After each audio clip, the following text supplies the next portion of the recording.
I'm struggling to rebuild my self-worth after my ex-fiancé left me for a woman who seems to be a younger, smarter, prettier, and better version of myself. Posted by you/Malaki. Hi guys, I know it's probably hard to believe, given how nauseatingly pathetic I sound right now, but before this happened, I really felt like a confident and content human being. Almost all of my current friends are mutual friends with my ex-fiancé, so I don't want to embroil them in this drama or compel anyone to choose sides or feel uncomfortable. So, I guess I'm turning to this community for solace and guidance because I've read a great deal of mature and grounded advice here. I hope this sounds somewhat coherent, as I've currently locked myself in a conference room and shut the blinds so no one can see me cry as I type this. I, 31F, was with my ex-fiancé, 33M, for 7 years. He is the only romantic partner I've ever truly loved. I was completely head over heels in love with him. Even now, after all this, I still feel that way about him. He is charming, goofy, kind, quick-witted, interesting, ambitious, and gorgeous. We got engaged 2 years ago, but we're not in a rush to get married. About a year ago, we began to seriously contemplate trying for a baby. We had lived together happily for 6 years, we had done all the traveling and partying we wanted to in our 20s, and we were excited to start our family. Over the next 6 months, he was much busier than normal, but I didn't think anything was wrong. I did my best to alleviate any extra stress he had, though I was experiencing some extra pressure at work too, by taking over all the housework and errands, helping him organize and pack for trips, and just being understanding when he would work very late or need to leave for a week or two. We didn't spend as much time together during that period, and I missed him a lot, but I thought we were still happy. When the 6 months were over, our schedules reverted back to normal.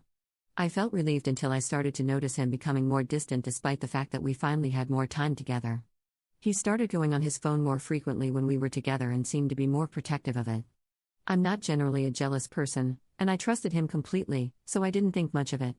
Then, one day, after another month had passed, I brought up the topic of trying for a baby as we had discussed. I could immediately tell something was wrong. He was quiet for a while, and then he unleashed a flood. He said he was unhappy with our relationship and had been for some time.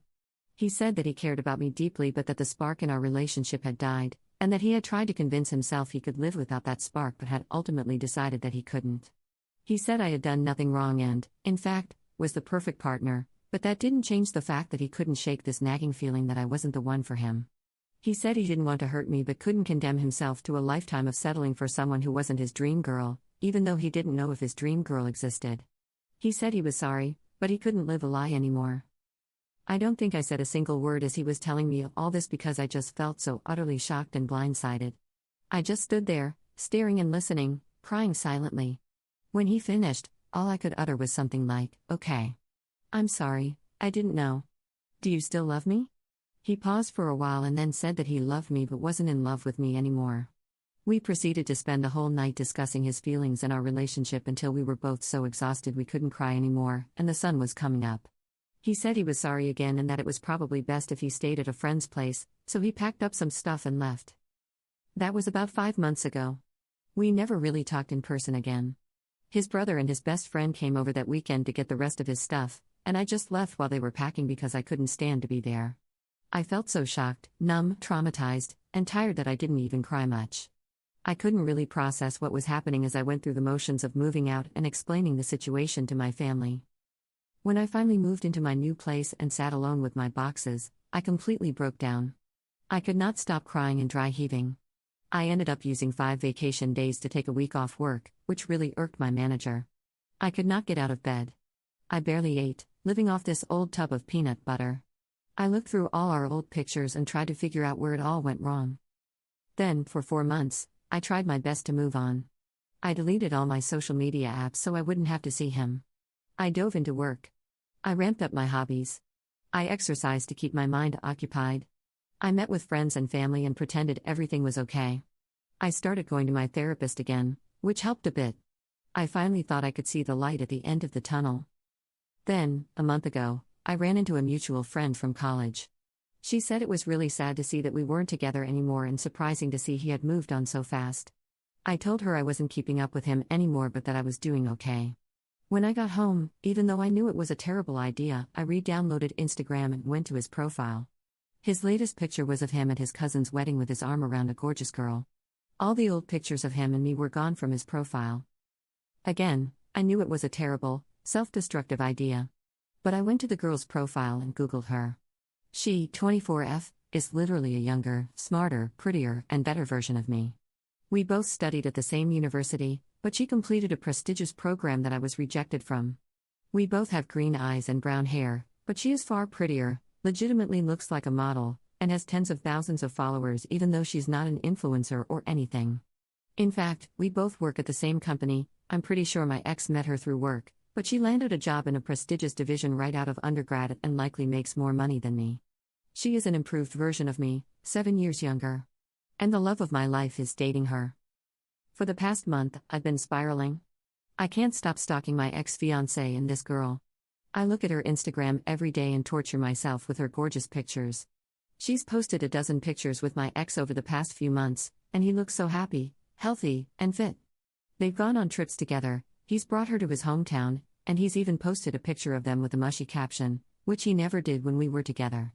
I have no evidence, and I don't think my ex would do this, but I now suspect he was at least interested in her while we were still together. She started at the company about a year ago. I'm so paranoid about running into them. I recognize that my behavior is obsessive and masochistic. I've deleted Instagram and told myself I'm not going to do this anymore, only to wake up the next day and re-download the app and do it again. My therapist has been trying to help, but I just cannot move past this. I'm stuck in this mental loop of self-loathing and self-pity, this crazy mix of extreme sadness and latent anger. I feel so incredibly low, worthless, used up, discarded, and suddenly, so incredibly old. I know that comparison is the thief of joy. I know that I am objectively still young enough to move on. I know that social media is a highlight reel and their relationship may not be perfect. I know that this girl has done nothing wrong to me. I know that my ex deserves to find his dream girl. But none of this knowledge softens the fact that I thought that by this time this year, I would be pregnant with the love of my life, and instead, I'm alone, and he's found someone better. Please, if you've ever experienced something similar, share your words of wisdom. Or commiserate with me. I don't know. I just feel so worthless and alone. Relevant comments. Commenter. Well, I just want to validate that what you're going through would be pretty nightmarish on any one of the many levels you've shared. You've really done nothing wrong here. You were living your life, you were in the thick of it, and you are writing out a series of horrible truths that are entirely out of your control. Like the other comment says, therapy and perhaps medication for a time. In my case, medication often helped me get out of really bad spots and was something I was able to stop after a few months. It doesn't have to be a forever thing. A few years ago, I worked at a very incestuous restaurant and saw a lot of horrible things go down. One of my friends/co-workers was dating another guy we worked with and had been for years. One night, a customer gave him her phone number. He ended up cheating with her, having a kid with her, and marrying her within the span of a year. And he was so delighted, he couldn't keep her away. She was at every social function and visited the restaurant frequently. The ex attempted to continue working with him but spiraled hard, as she was already a bit of a mess. I went through a similar situation in the same workplace, was dating a co-worker, we broke up, and he began sleeping with a co-worker who had been hitting on him for months while we were together. I threw away years chasing him and hating her. I'm just sharing those stories so you know that the ugly emotions you're feeling now are shared by other women who've been where you are. Some breakups are bad, and some are catastrophic, causing you to turn inward in very toxic ways. Just remember that before discovering this girl's existence, you were happy with yourself, and as of this moment, you're still that person. Your emotional world has blown up, but you are still a stable person in the world and can, and should, utilize any freedom you have to lean into that emotional chaos. I found women's group therapy to be really helpful in addition to one-on-one therapy. I honestly would not make any self-judgments or changes in your life until you've evaluated your feelings with a therapist. Maybe this is an opportunity for growth and re-evaluation, but don't even think about going there until you've shaken the chaotic and oppressive feelings you have now. They are reactionary and don't speak to who you are or where you will go from here. Ops response. Thank you so much for taking the time to write this. It feels quite validating to read your words and remind myself that difficult and ugly situations happen to people all the time, and I'm not completely insane for reacting as I have in the aftermath. It feels like I've completely lost myself, but hopefully, this is just a terrible reactionary state, as you say. I certainly don't want to wallow in self-pity and self-hatred forever. I will look into group therapy options in my area and try harder. Again, thank you.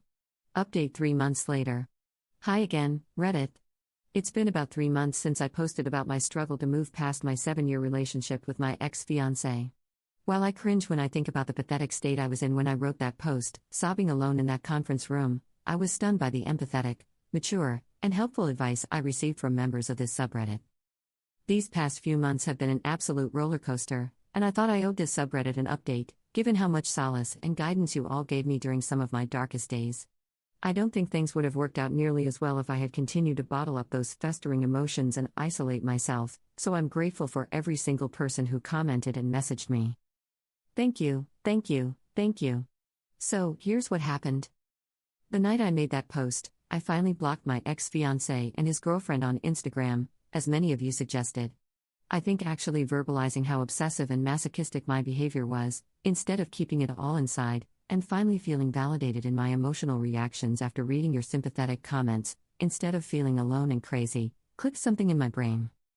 I resolved to break out of that self-destructive loop, to stop torturing myself with their perfect pictures and reclaim a modicum of self-respect. It was an incredible relief to not be constantly following the impulse to view their new pictures and to give myself some time to heal instead of picking at that scab every single day. That weekend, I decided to reconnect with my family and friends and stop pretending that I was handling the breakup flawlessly. They were incredibly compassionate, though also shocked that I had been hiding my dark feelings so well, and it was like I'd instantly rebuilt my support network. I didn't realize how emotionally isolated I had become until I was able to be honest and open with the people in my life. I did continue to avoid talking to friends who were mutual friends with my ex because I didn't want to put anyone in an awkward position, but I was able to reconnect with a few of my other friends, and I took the initiative to finally make some fun plans. Getting out of the house to enjoy brunches, hikes, and shows with my friends over the past few months has been incredibly beneficial for my mental health. Just being in new environments and focusing on people other than my ex was therapeutic, even for someone who tends toward introversion like me. Per your suggestions, I also decided to try out another therapist. I did find my original therapist somewhat helpful, but I also felt like he was not able to relate to some of the nuances in my issues, given that he was in his late 50s, so we had a bit of a generational gap. My new therapist is incredibly compatible with me and instantly understood the intricacies of my problems. She has helped considerably with addressing the roots of my insecurities and was able to validate and analyze my feelings in a much more intimate way. If you are struggling to find therapy useful, I highly recommend shopping around for a more compatible therapist. Therapy is certainly not one size fits all. Another popular suggestion from you all was finding a job at another company, away from my ex-fiancé and his girlfriend. I didn't think that would be possible since the job market in my field is not great at the moment, but I began actively searching for other positions. I brushed up my resume, filled out a couple of applications, and even, surprisingly, secured an interview.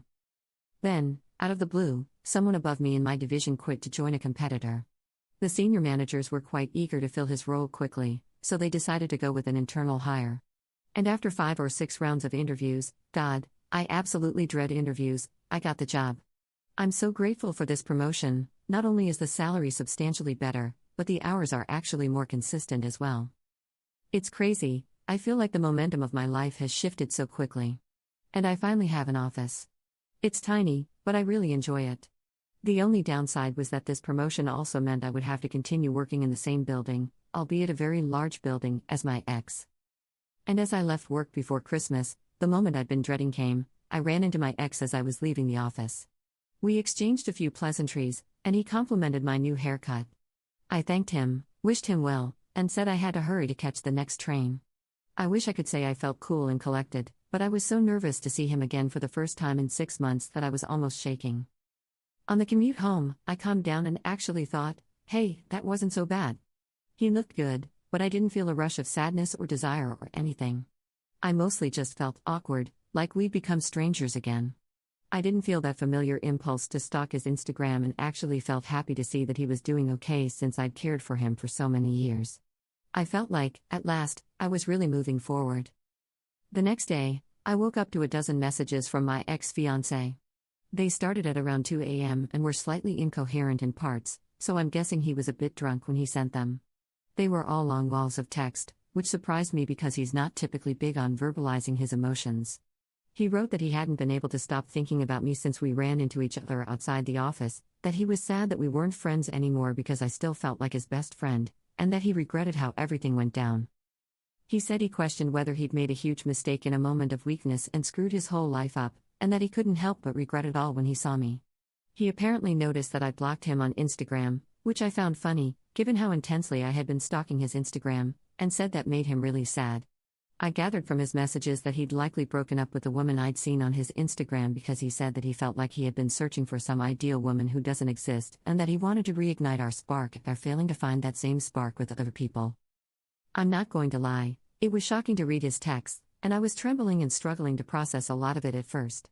Part of me wanted impulsively to give him another chance, but after taking a day to mull over his words, I ended up feeling like he was less sorry that he'd lost our relationship and more sorry that the greener pastures he sought weren't quite as green as he'd imagined.